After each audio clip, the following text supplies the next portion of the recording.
Welcome to another episode of Random Recommendations. I'm your boy Enigma. And I'm your boy Kwame, and you know what we do in these random recommendations? We recommend random movies, random TV shows, random documentaries, anything that we think is worth watching. All of you is the movie that I'm reviewing. Yeah. So all of you is basically, and it stars, what's his name, Brett Goldstein from Ted Lasso, and Imogen. What the hell is Imogen Poots? I don't know. She's just one of those people you know. It's set in a not too distant future of London. So it's set in London in a not too distant future. Now, let me ask you a question. Did you ever watch that TV show called The One? It was like a BBC TV show a couple of years ago. So basically, and I'm saying this because this film has got the same premise as that show. And the premise of that show was basically, there was this company, like this science company, that basically came out with this thing where they said they can find your soulmate. Yeah.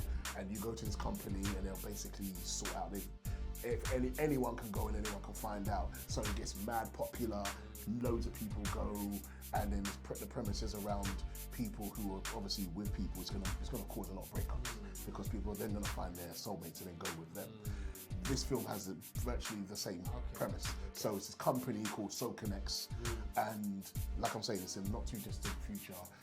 So everything is electronic in this film. So you see the number clocking up on billboards all around the place when they're driving around London. You see an opening scene, and it's basically showing you how many people have found their soulmate.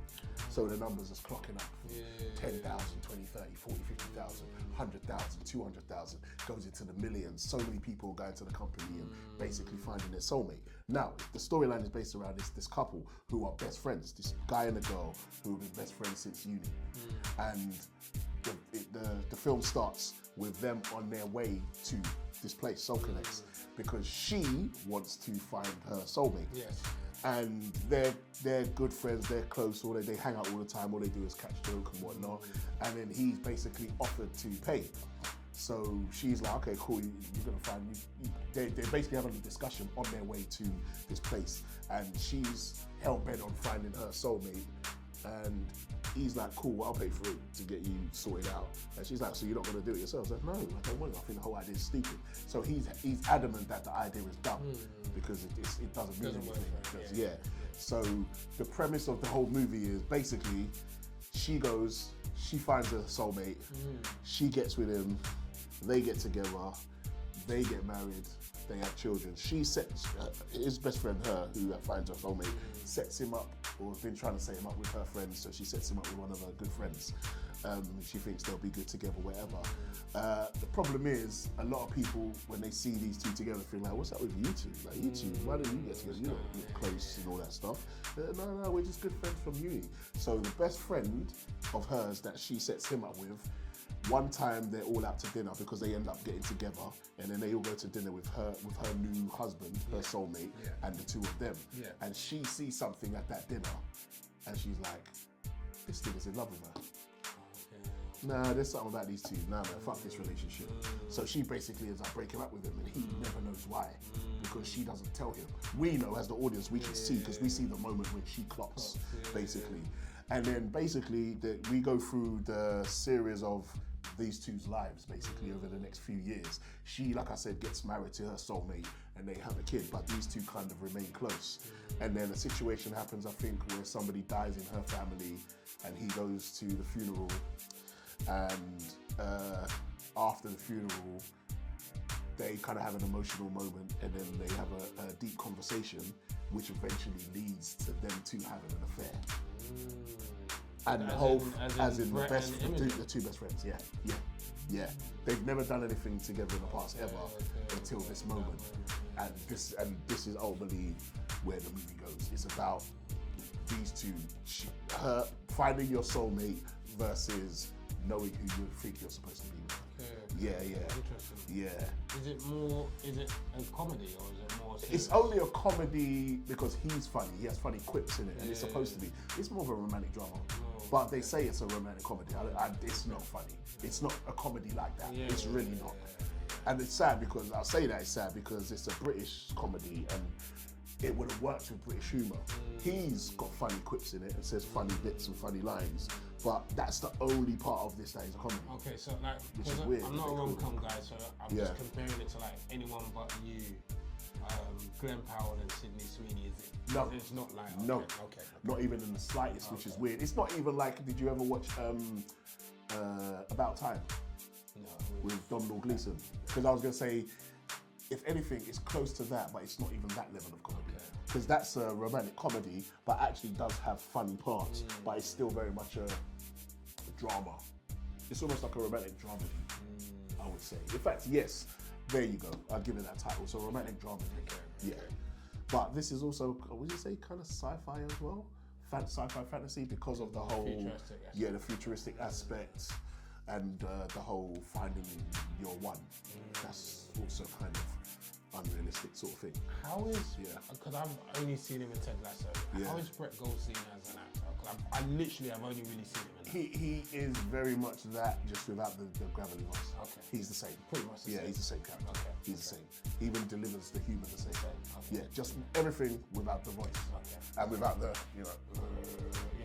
but he's the same. Okay. So he's exactly how you think he would be, kind of thing. Okay. Because I know it's sad to say because I do think he's a good actor, he's funny, but the range, I'm not sure if it's there. I'm not sure if the range is there. But there's nothing wrong with that if you're good at what you do. Yeah, no. And he pulls off what he does, and he was Kevin actually Hart, decent in it. The Rock. Yeah. Chris Tucker. Yeah, if you're good at Range what might you not do. be there, but if you're good at what you do, you can carve out a brilliant career. Yeah, and I actually think he's got the potential to do that. But he's obviously a writer first because he wrote on Ted Lasso as well, didn't he? Do you know what I mean? So he's obviously a writer first that can act. Yeah. So I'm not saying he's going to be one-dimensional, but he's always going to write something that suits his character. And this very much is his character. It suits his character. And he's good at it, you know what I'm saying? I like them two together. They actually do have chemistry, actually. They do have chemistry. He actually is funny in the lines that he drops. And it's one of them things where it's not a will they, won't they, because from the beginning, you know they were supposed to get together. So that's not the mystery. There's no mystery here. It's how it happens and why it happens and what happens. So it's their journey. The story, the film is basically the story of their journey. So, and again, I'm saying it's not for everybody because again, if you don't like romantic dramedy, you're not gonna like this. You're not.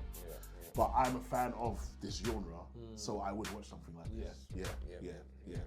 And it was decent, and I thoroughly enjoyed it. I was. When I say I don't want to use it. I feel like if I use the word captivated, I'm giving it a little bit too much.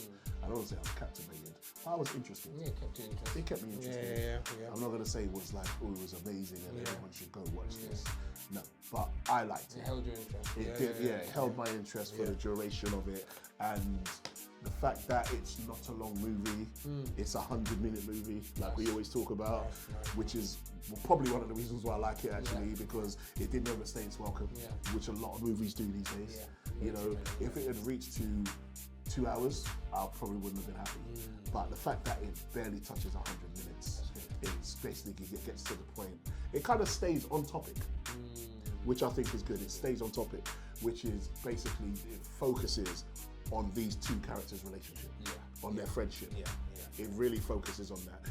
Even down to the fact that the way it ends, I don't like the ending, but the way it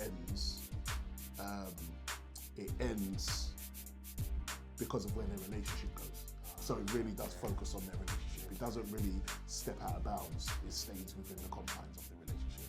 And I think that's probably why it's an easy watch, and I think that's probably why I liked it.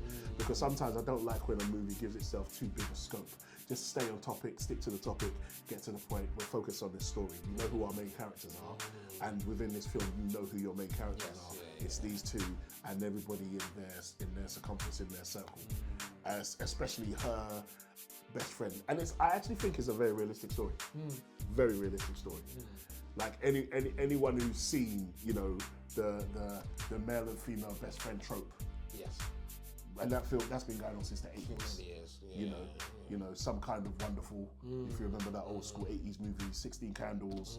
You know, all these movies from back in the 80s, they kind of touched on the best friend trope, you know, male best friend, female best friend trope. You know, really she loves him, really he loves her, all that shit, we've seen it loads of times. But this isn't, obviously, it's not exactly that, but it's the same trope, basically.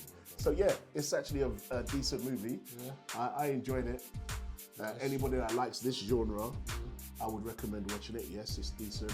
Good movie. If I had to rate it as well, it's above average. I think it was decent. Like I said, one of the main things going for it is the fact that it wasn't too long. Yeah. So I'll give this film a solid 7 out of 10. Nice. Solid 7 out of 10. Nice. All right, well look, man, I'm not gonna lie. Sounds interesting. I'm not a rom-com guy, but I might actually check this out, man. I might actually check this out. Sounds interesting. I like the premise. I like the whole soulmate thing. I like the sci-fi twist. Man, that sounds very interesting, man. They don't lean that much into the sci-fi as much as the one did, but it's still good to have it. Yeah. I do like that playing in the background. So bruv. Thank you for that recommendation, bruv. As always, people, man, let us know what you thought about this movie in the comments, man. If you've seen it, let us know. If you're planning on seeing it, let us know.